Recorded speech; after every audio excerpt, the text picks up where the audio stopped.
ሰላም ለሁላችሁ አድማጮቻችን። የዛሬው ርዕሳችን ለኢትዮጵያ ዩኒቨርሲቲ ተማሪዎች የተዘጋጀው ኢትዮጵያና የአፍሪካ ቀንድ ታሪክ ምዕራፍ 6 History of Ethiopia and the Horn Chapter 6 for Ethiopian University Students ላይ ያተኩራል። እውነት ነው። በጣም ሰፊና ወሳኝ የሆነ የታሪክ ክፍል ነው ዛሬ የምንዳስሰው። የ19ኛውና የ20ኛው ክፍለ ዘመን ታሪክ ማለት ነው። ልክ ነሽ። አዎ። እና ወደዚህ ጥልቅ ትንታኔ ከመግባታችን በፊት ግን አድማጮቻችን የማርቨል አካደሚ የዩቲዩብ ቻናልን አሁኑን ነው ሰብስክራይብ እና ላይክ ማድረጋችሁ እንዳትረሱ። በጣም አስፈላጊ ማሳሰቢያ ነው። ታሪካችንን ጠለቅ ብለን ለመረዳት ይሄ ቻናል ትልቅ አቅም አለው።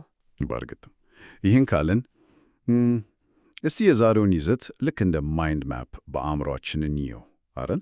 አዎ፣ በጣም አሪፍ ሐሳብ ነው። ምዕራፉ 5 ዋና ዋና ክፍሎች አሉት።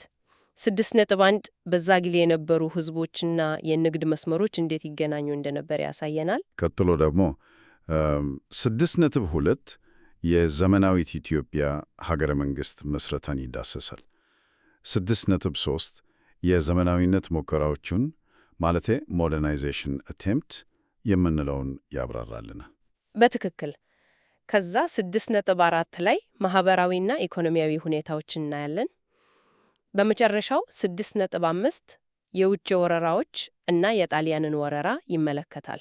እንግዲህ የዛሬው ዋና ተልዕኮችን ዝም ብሎ ታሪኩን መዘርዘር አይደለም። እሺ፣ እነዚህ ሁሉ ታሪካዊ ክነቶች እንዴት እንደተሳሰሩ ማሳየት ነው። አዎ፣ አሁን ላለው የኢትዮጵያ ቅርጽ እንዴት መሰረት እንደሆኑ ትልቁን ምስል መፍጠሩ ዓላማችን። ልክ ነው። እንግዲህ 6.1 ላይ ስንገባ በ9ኛው ክፍለ ዘመን መጀመሪያ ላይ የነበረው የአፍሪካ ቀንድ እጅግ የተበታተነ ነበር። ማለቴ አንድ የተማከለ መንግስት አልነበረም። አዎ፣ ራሳቸውን የቻሉና ከፊል ራሳቸውን የቻሉ ግዛቶች ነበሩ። ለምሳሌ በደቡብ ማዕከላዊ ኢትዮጵያ እነ ሃዲያ፣ ሀላባ፣ ካምባታ እና ጉራጌ የየራሳቸው አወቃቀር ነበራቸው። እዛ ላይ የጉራጌን ማህበረሰብ ስናይ አበጋዝ ወይንም አዝማች የሚባሉ መሪዎች ነበራቸው አይደል? የፖለቲካና ወታደራዊ ስልጣንን አጣምረው የያዙ ነበሩ። ልክ ነህ። በጣም ሃይማኖትም ማህበረሰብን በማደራጀት ትልቅ ሚና ነበሩ።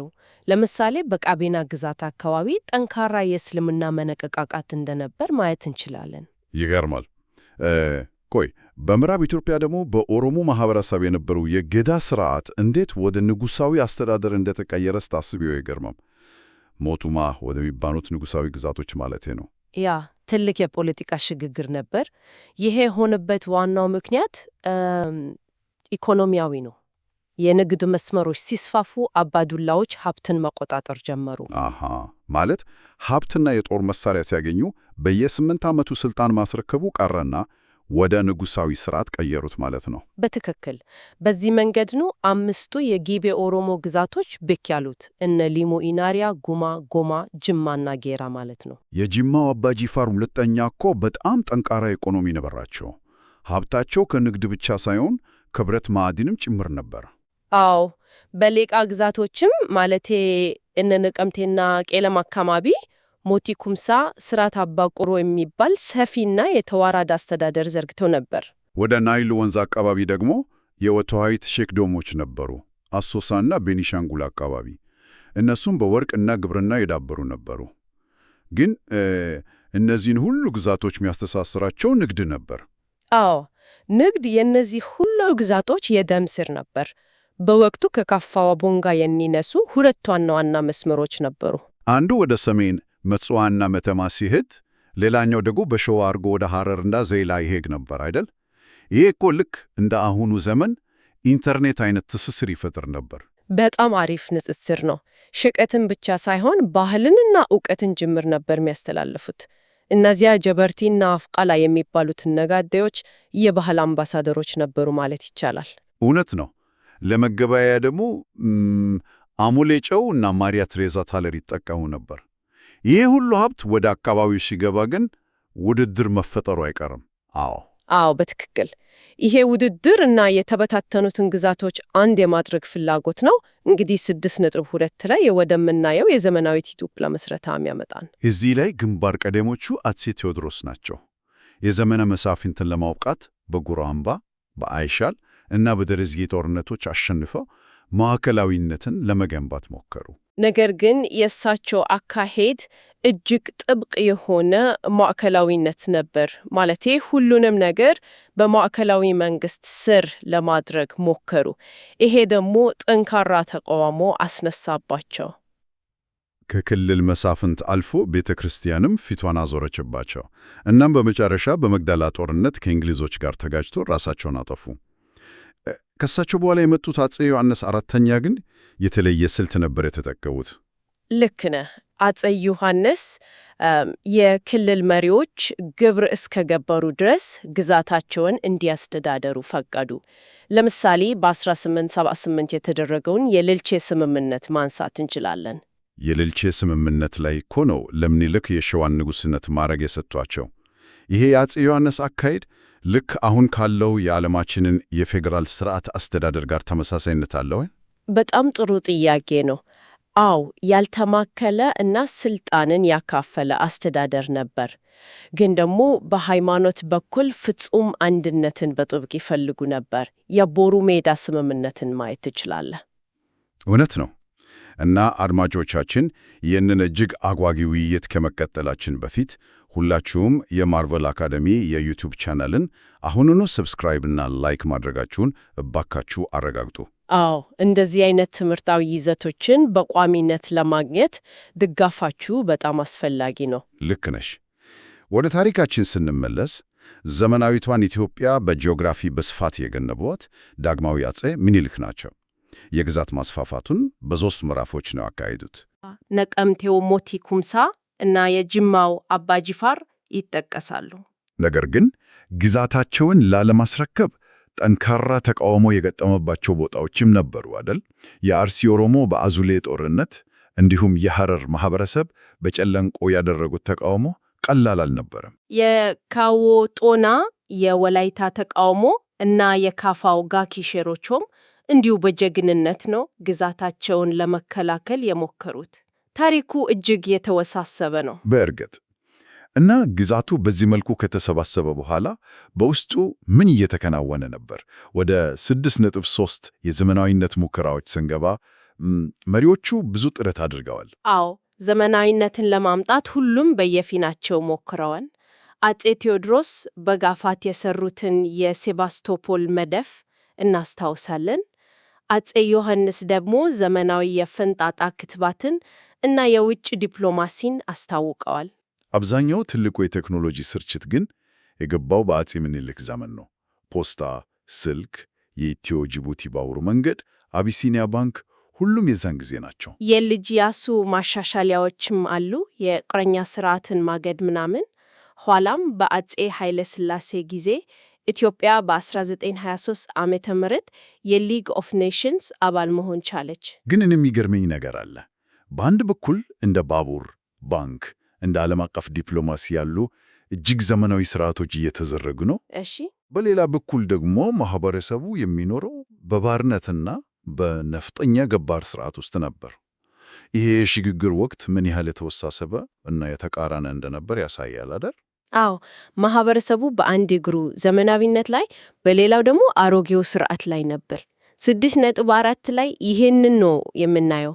የቃላድ ስርዓት መሬትን ለጦር አበጋዞች ሲከፋፈል፣ ነባሩን አርሶ አደር መሬት አልባ ገባር አድርጎት ነበር። የባርነት ስርዓትም እንዲሁ አስከፊ ነበር። ታሪክን ስናነብ እነ አስቴር ጋኖ፣ ኦነሲሞስ ነሲብ እና ማህቡባ የዚህ የባርነት ንግድ ሰለባዎች ነበሩ እኮ። መሪዎቹ ይህንን ለማስቆም አዋጅ አላወጡም እንዴ? አውጥቶ ነበር። አፄ ቴዎድሮስም ዮሐንስም ምኒልክም ሞክረዋል። ግን ስርዓቱ ከኢኮኖሚው ጋር እጅግ የተሳሰረ ስለነበረ በአዋጅ ብቻ አልቆመም። አሃ፣ ማለት ሙሉ በሙሉ የጠፋው ዘግይቶ ነው። አዎ፣ በመጨረሻ በ1932 ነው ሙሉ በሙሉ የታገደው በአፄ ኃይለ ሥላሴ ጊዜ። በዚህ መሃል ግን ከተሞችም እያደጉ ነበረ።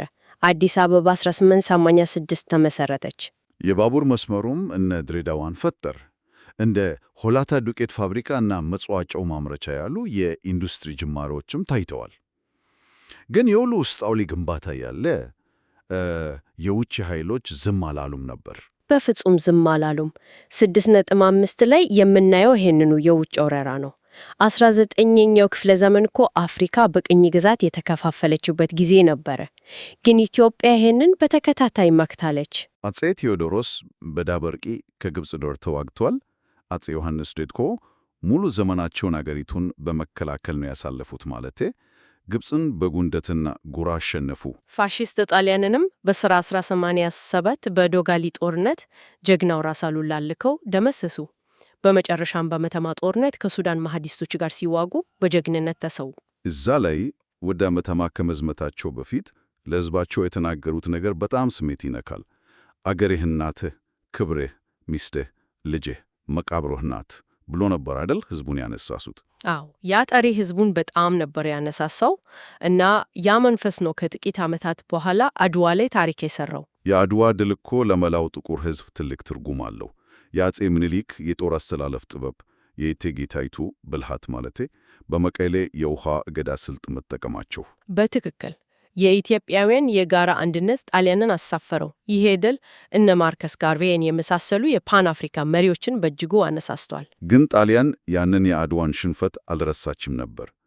ከ40 ዓመት በኋላ ፋሺስቱ ሙሶሎኒ የወልወልን ግጭት ሰበብ አድርጎ በ1936 ዳግም ወረረን። አዎ በማይጨው ጦርነት እና አዲስ አበባን በመያዝ አስከፊ ጊዜ አመጡ። ይሄኔ ግን ጣሊያኖች ሆን ብለው የውስጥ የመከፋፈል ፖለቲካ ነበር የተጠቀሙት። ልክ ነሽ። የከፋፍለ ግዛ ስልት ቴክኖሎጂውን አሳድገው ከመምጣታቸውን ባሻገር ማህበረሰቡን ለማጋጨት ሰርተዋል።